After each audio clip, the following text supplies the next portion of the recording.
청년층의 인구 유출을 막기 위해 부산시 역시 청년정책 관련 예산과 사업이 큰 폭으로 늘었습니다. 청년들은 얼마나 체감하고 있는지 짚어봤습니다.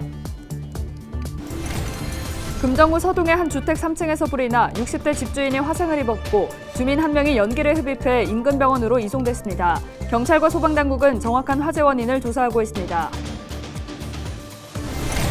부산 지역 코로나 신규 확진자가 나흘 만에 세 자릿수로 떨어졌습니다. 재택 치료자도 2만 명대로 감소했고 위중증 환자도 13명으로 줄었습니다.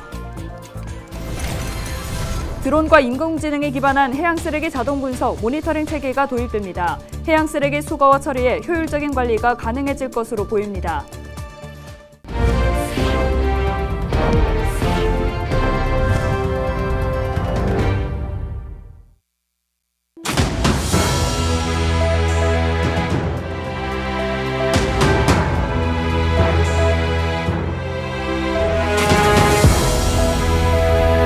여러분 안녕하십니까? 헬로TV 부산뉴스입니다.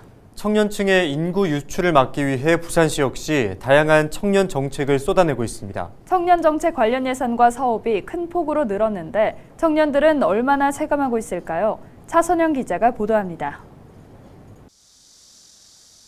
올해 부산시의 청년 정책 예산은 지난해보다 2배 이상 늘었습니다.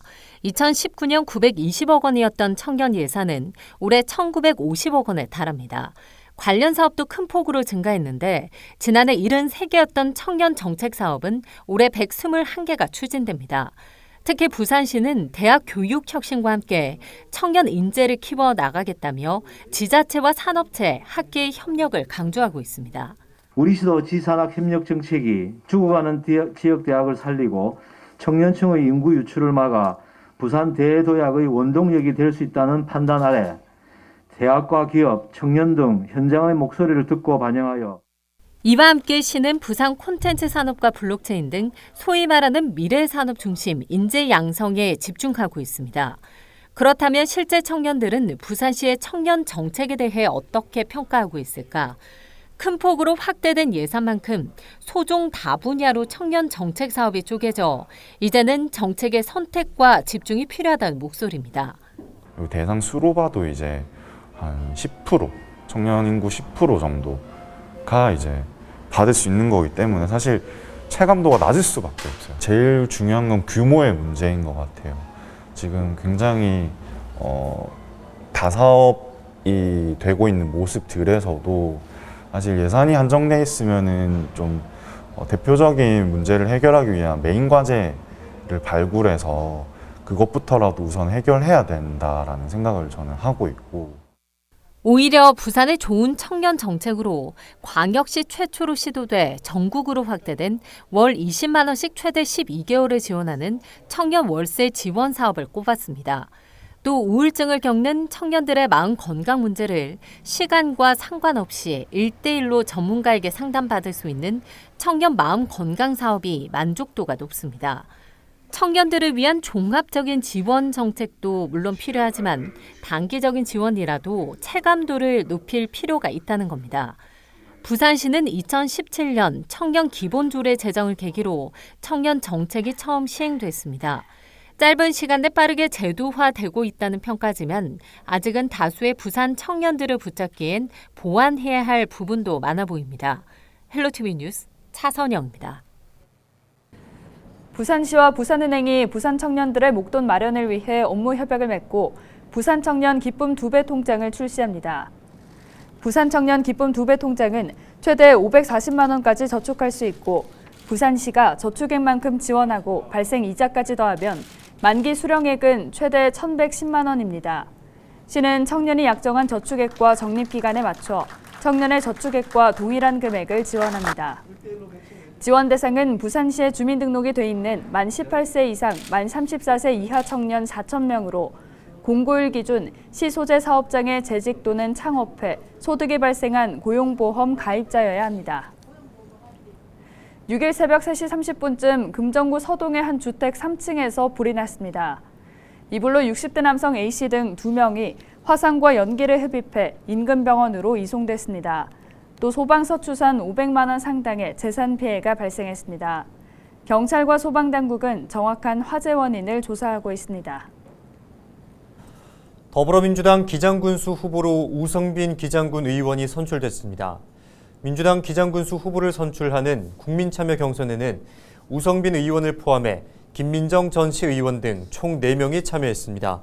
우 후보는 40.80%를 득표해 28.98%를 득표한 추현길 후보를 꺾고 민주당 기장군수 후보로 최종 확정됐습니다. 앞서 민주당 부산시당 공관위는 공천심사를 통해 해운대구 홍순원, 금정구 정미영, 동구 최형욱, 부산진구 서운숙 등의 후보를 단수 추천했으며 국민 경선을 벌였던 기장군과 동래구를 마지막으로 부산 지역 민주당 기초지자체 후보 선정은 마무리됐습니다. 6일 지방선거를 앞두고 LG 헬로비전과 HCN, SK브로드밴드 등 부산 지역 케이블 TV 3사가 공동으로 부산광역시 교육감 예비후보 초청 토론회를 개최합니다. 이번 부산광역시 교육감 토론회는 9일 오전 10시부터 90분간 LG 헬로비전 부산방송 통합뉴스룸에서 진행됩니다. 김석준 예비후보와 하윤수 예비후보 양자 간 열띤 토론은 녹화 중계될 예정이며 녹화 방송은 10일 오후 7시 30분 지역 채널에서 만나볼 수 있습니다. 6일 지방선거를 20여일 앞두고 시민 참여를 통한 시민의제를 논의하고 지방선거 공약으로 제안하기 위한 포럼이 열렸습니다. 이날 토론회 발제자로 나선 변정희 부산협치시민네트워크 공동대표는 협치 문화 조성을 위해 시민과 공무원 그리고 시민단체를 대상으로 교육을 강화해야 한다고 밝혔습니다. 또 부산시와 16개 구군이 협치를 할 수 있도록 네트워크를 구축하고 행정적 지원이 필요하다고 주장했습니다. 부산 분권혁신운동본부는 5개 핵심 과제와 15개 일반 과제를 선정해 지방선거 공약으로 제안할 예정입니다.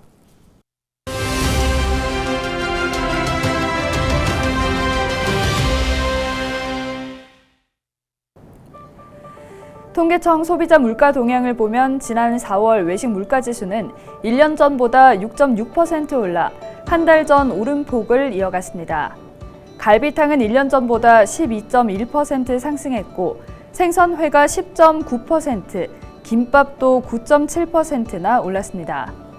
아이들이 좋아하는 피자와 짜장면, 치킨도 9% 이상 가격이 뛰었고 소고기와 돼지갈비도 8% 안팎으로 올라 외식 부담이 크게 늘었는데요. 이 같은 상황은 7%가 상승했던 1998년 4월 이후 가장 높은 물가 상승률이라 걱정을 더 키우고 있습니다. 더욱이 러시아의 우크라이나 침공과 인도네시아의 파묘 수출 금지 등으로 국제 곡물, 식용유 가격이 급등하면서 외식 물가 상승 압력은 더 커진 상황인데요. 사회적 거리두기 해제 이후 새롭게 맞은 가정의 달, 물가가 급등하면서 시민이나 상인이나 부담만 늘게 생겼습니다. 지금까지 데일리 브리핑이었습니다. 네, 가정의 달을 맞아 다양한 행사가 열린다는 보도해드렸는데요. 그중에 하나인 조선통신사선 100길 탐방 행사가 막을 올렸습니다. 5일부터 8일까지 열리는데 그 현장을 가봤습니다. 김석진 기자의 보도입니다. 시민들에게 개방된 용호부두, 이제 용호 별빛공원으로 불리는 곳입니다. 이곳에 조선통신사선이 나타났습니다. 조선통신사선은 조선이 일본에 외교사절단을 보낼 때 이들을 태운 선박입니다.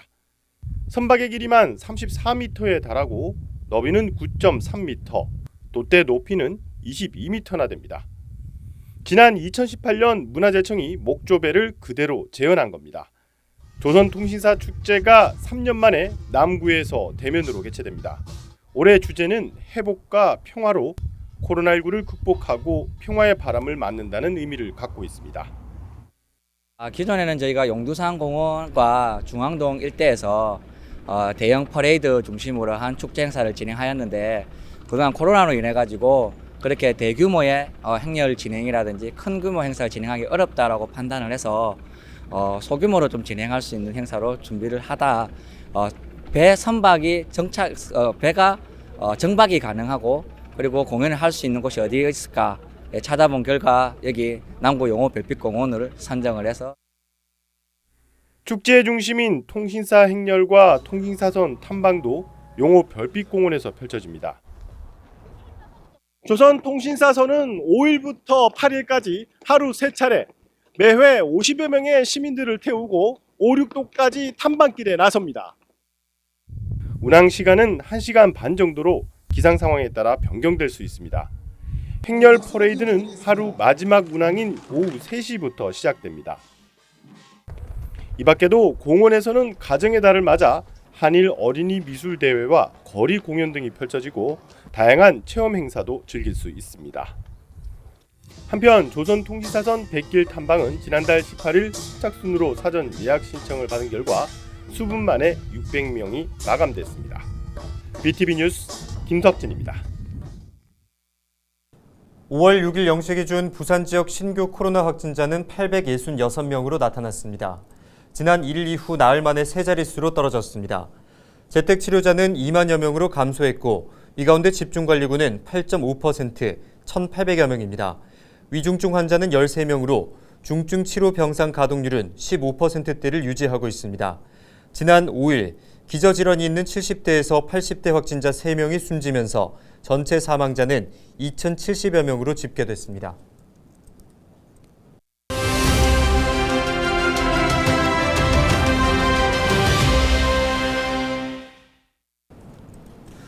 봄철 코로나19의 전형적인 증상 중에 하나인 인후통으로 인해 코로나에 확진된 것이 아닐까 염려하는 분들이 많으실 텐데요. 네, 김범택 아주대병원 가정의학과 교수님과 관련된 이야기 나눠보겠습니다. 교수님 안녕하십니까? 먼저 봄에 인후통 환자가 많이 발생하는 원인은 무엇일까요?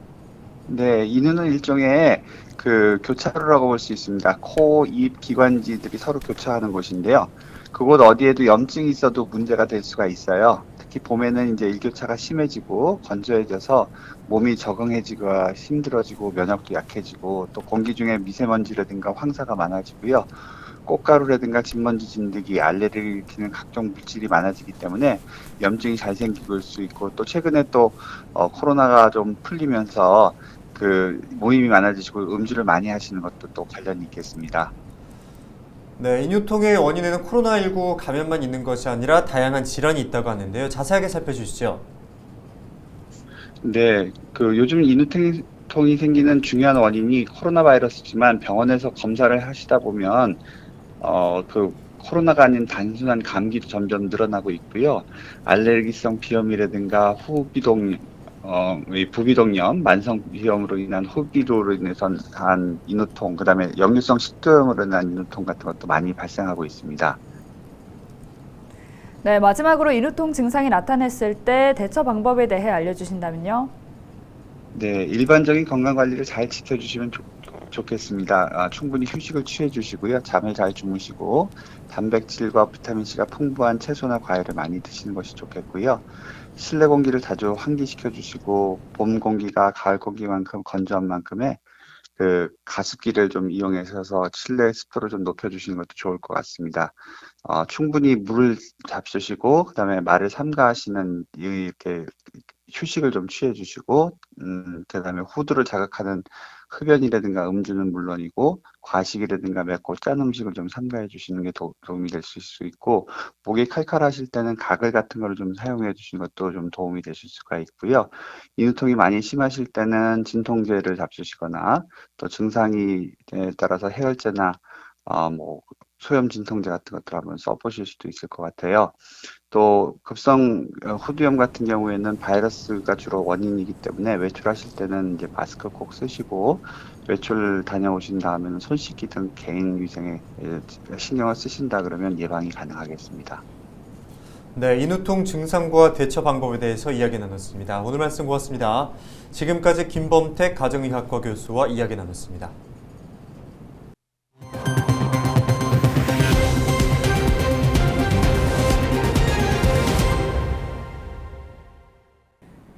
부산시는 해양쓰레기 관리 강화를 위해 드론과 인공지능에 기반한 해양쓰레기 자동 분석 모니터링 체계를 오는 24년까지 도입할 예정입니다. 시는 이번 사업으로 해양쓰레기 수거와 처리의 효율적인 관리가 가능해질 것이라고 밝혔습니다. 이전까지는 인력을 투입해 해양쓰레기 분포를 조사하고 수거해 효율성이 떨어진다는 지적이 일었습니다. 부산시가 부산 암모니아 친환경에너지 규제 자유특구에 착수회의를 갖고 본격적으로 사업을 추진합니다.